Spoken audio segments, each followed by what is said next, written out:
Loftmótstaða er núningur sem myndast út af lofti, líka kallað straummótstaða. Þegar við hlaupum í gegnum loft eða sláum hendinni hratt í gegnum loft, þá finnum við fyrir loftinu. Þetta er loftmótstaða.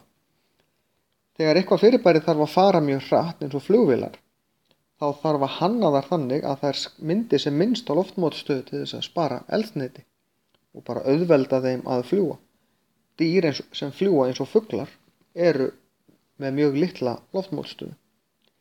Fallandi hlutir á jörðinni, þeir lenda í loftmótstöðu og loftmótstaðan hefur áhrif á hvað þeir falla hratt. Ef að maður hoppar til dæmis úr fallhlíf, úr flugvél með fallhlíf segi ég, að þá fellur maður nokkur hratt og maður eykur hraðan þangað til að maður fer að fara það hratt að maður fer að rekast meira og meira á loftið. Loftmótstaðan fer þannig að vinna á móti hröðuninni.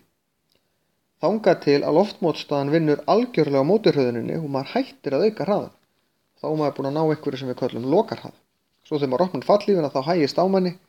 Maður er samt að tekur maður smá stund að ná nýjum lokarhraða sem er þá töluvert hægari því það er meiri loftmótstaða þegar fallhlífin er opin.